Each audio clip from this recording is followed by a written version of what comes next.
Hello. I am Priyathersini, reporting for Tamil Diaspora News. Welcome to this special fact check. Today, we examine comments made by Dr. Devanesan Nesiah, who spent decades serving in the Sri Lankan government. Dr. Nesiah served as a government agent, or GA, representing the Sri Lankan government as the senior civil administrator of a district. Throughout his career, he held several important positions within the Sri Lankan public service, before later becoming involved in reconciliation and human rights work. In a recent interview, Dr. Nesiah expressed his personal views on whether an independent Tamil state was ever possible. Let's first listen to his own words. My own view is that the majority of the Tamil population were not in favor of secession ever, because would have been a non-starter, because the geography of Sri Lanka is such that there would have been only a narrow sliver of land in which the Tamils were in a majority along the northeast coast, and that would not have lasted for more than a few weeks. Even if it was ever achievable, which I don't think it was, it would not have lasted as in an independent state for more than a few weeks. Those are Dr. Nesiah's personal opinions. Now, let's examine each statement against the historical record, democratic mandates, and internationally recognized legal principles. My own view is that the majority of the Tamil population were not in favor of secession. The historical record tells a different story. In 1976, Tamil political parties adopted the Vaddukoddai Resolution, calling for the restoration of Tamil sovereignty through the establishment of an independent Tamil state. 1 year later, during the 1977 parliamentary election, the Tamil United Liberation Front, or TULF, asked the Tamil people for a democratic mandate. The Tamil electorate overwhelmingly voted in favor of the TULF throughout the traditional Tamil homeland. This remains one of the clearest democratic mandates ever expressed by the Tamil people. Whether one agrees or disagrees with that political objective, it is historically inaccurate to say that the Tamil people were never in favor of it. The population were not in favor of secession ever, because would have been a non-starter. That conclusion overlooks both history and international law. Before British colonial rule, Sri Lanka was not one unified political state.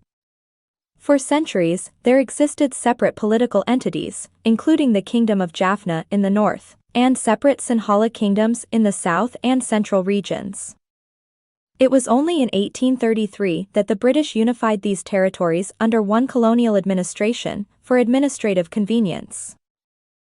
After World War II, the international community established important legal principles regarding colonial territories.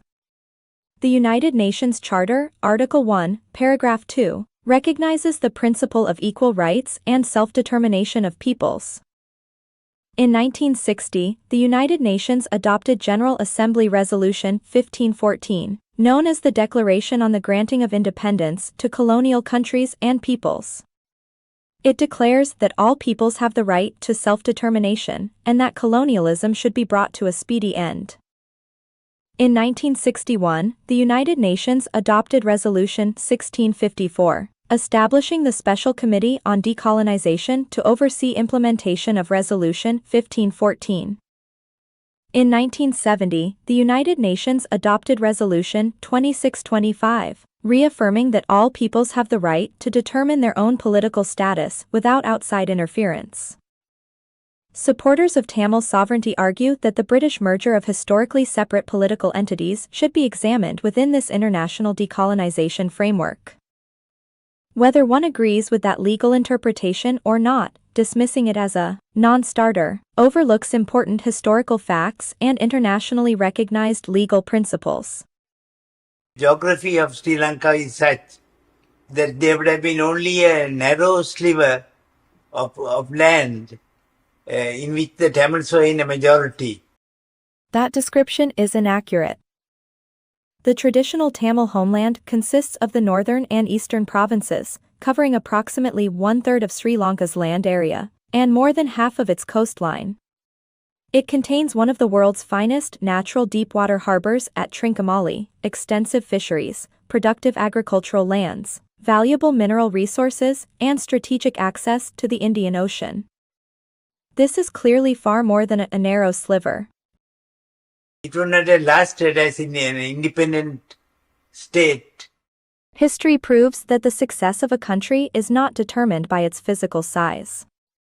Many prosperous and internationally respected nations are much smaller than the traditional Tamil homeland.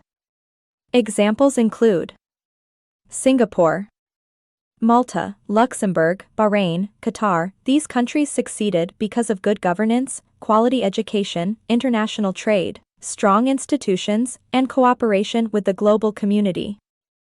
There is no historical evidence that geography alone determines whether a nation survives. That would not have lasted for more than a few weeks. This is not a historical fact. It is speculation. No historian, political scientist, or international lawyer can accurately predict how long a hypothetical future state would survive. Many countries that were once dismissed as impossible later became stable members of the international community. The success or failure of any nation depends on diplomacy, good governance, economic development, and international recognition, not on unsupported predictions. Even if it was ever achievable, which I don't think it was, it would not have lasted as in an independent state for more than a few weeks. History tells us otherwise. Many nations that once appeared impossible eventually became internationally recognized independent states.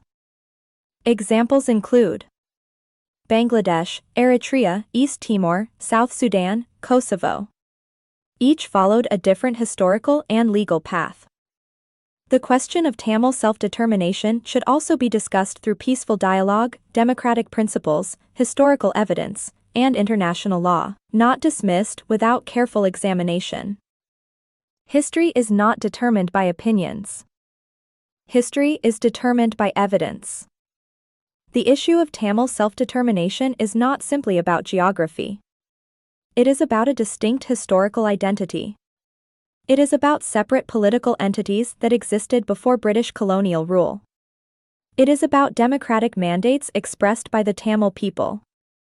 It is about the internationally recognized principles of self-determination and decolonization, contained in the United Nations Charter and United Nations General Assembly Resolutions 1514, 1654, and 2625.